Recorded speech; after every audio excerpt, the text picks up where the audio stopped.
आपण नंदीला आता बोलावत आहात ना? नंदी, नंदी,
नंदी, ह्या जेजुरी गडावर तुझं स्वागत आहे. या खेळाचं साक्षी ठरलं आहे श्री नंदेश राव. या खेळाच्या नियमाप्रमाणे यांना योग्य ती साक्ष द्यावी लागेल.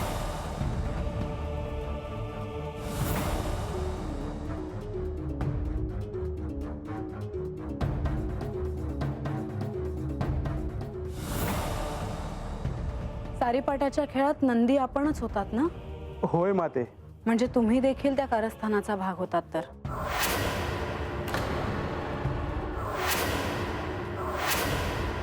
नाही माते, त्यावेळेस मी निष्पक्ष राहून निर्णय दिला होता. आज्ञा असावी. तुम्ही गडावरच थांबावे. नंदी, म्हाळसेची इच्छा आहे म्हणून तू गडावरच थांबावे.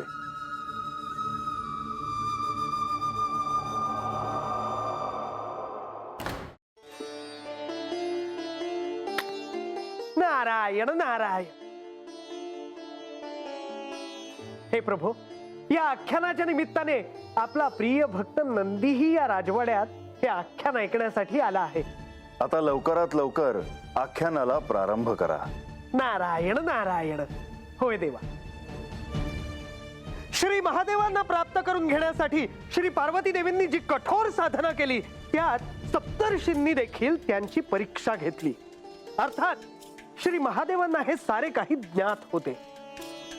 याचा अर्थ आता पार्वती देवींवर महादेव प्रसन्न होणार होते, हो ना मुनिवर? नारायण नारायण. ते व्हायला त्या क्षणी वेळ होता, कारण श्री पार्वती देवींना अजून एका मोठ्या परीक्षेला जणू सामोरं जायचं होतं.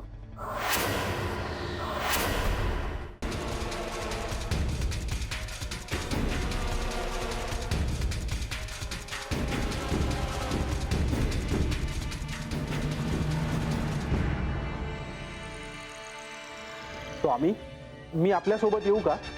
नाही नंदी, मी पार्वतीला भेटायला चाललो आहे. ही तर आनंदाची गोष्ट आहे. म्हणजे तुम्ही त्यांना कैलासात परत घेऊन येणार. नाही नंदी, मी तिची परीक्षा घेणार आहे. आपण मातेला भेटणार यातच मला आनंद आहे. त्या कैलासात कधी येतील याची मला प्रतीक्षा राहील. कारण त्या कैलासात आल्या की इथे सगळीकडे आनंद येईल, उत्साह येईल, सगळे नियोजन करतील. नंदी, स्वप्न नको पाहूस, जागा हो. पार्वतीला परीक्षा पार पाडावीच लागेल. आणि जर तिला ते जमलं नाही तर तिला मी देखील सहाय्य करू शकणार नाही. स्वामी, आपण इथे एकटे असता, दिवसेंदिवस ध्यानस्थ असता. एक गंभीर प्रकारची शांतता कैलासात असते आणि ती शांतता मला सहन होत नाही. माझी खात्री आहे माता परत आल्या की सगळं बदलेल.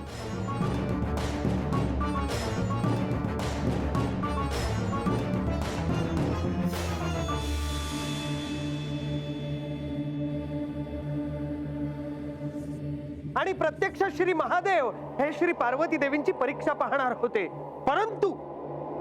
परंतु या साऱ्यापासून श्री पार्वती देवींचे माता पिता म्हणजेच राजा हिमावन आणि मेनावती हे मात्र अनभिज्ञ होते. आपल्या कन्येचा विवाह अशा घरात व्हावा जिथे तिला कधीच सुखाची कमतरता पडणार नाही असंच त्यांच्या मनात होतं. आणि पार्वती देवींना तर श्री महादेवांना प्रसन्न करून घ्यायचे होते. हो, आणि जसं त्यांना निर्णायक क्षणाला सामोरं जावं लागणार होतं तसंच राजा हिमावन आणि राणी मैनावती यांना देखील सत्य स्वीकारायला सांगण्याखेरीज दुसरा पर्याय नव्हता. आणि म्हणूनच मी त्यांना भेटायला गेलो.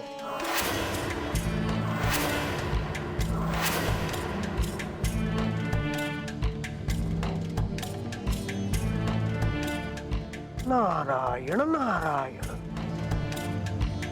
आज या राजप्रासादात अशी गंभीर शांतता का?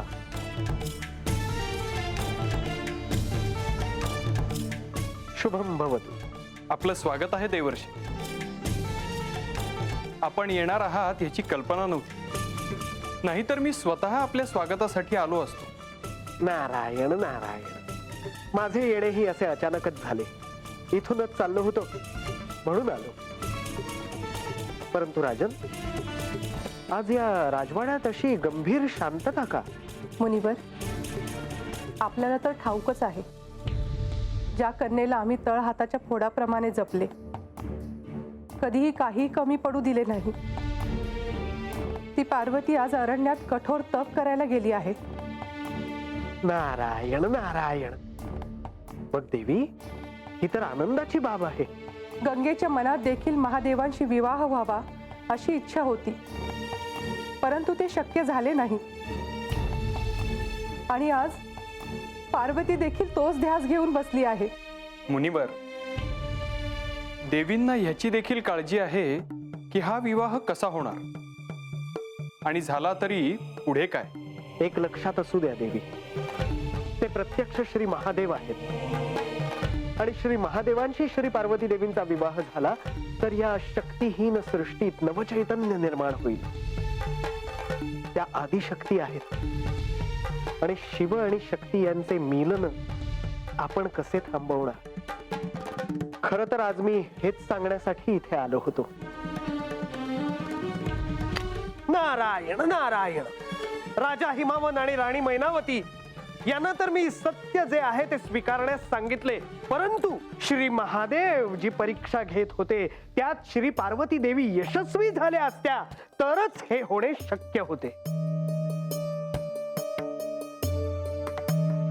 आता त्यांची इतक्या वर्षांची कठोर साधना अंतिम टप्प्यात पोहोचली होती आणि त्यात जर का त्या अयशस्वी ठरल्या असत्या तर शिवशक्तीचे मिलन पुन्हा झालेच नसते.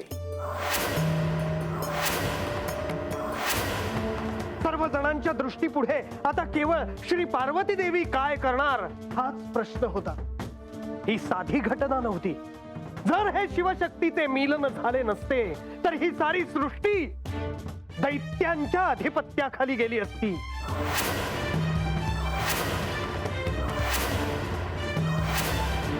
आणि म्हणूनच हे शिवशक्तीचे मिलन होणे आवश्यक होते.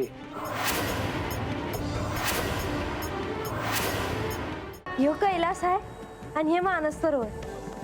महाराज सांगत होते ना, जिथं पहाटेच्याला देव जमत्यात ते.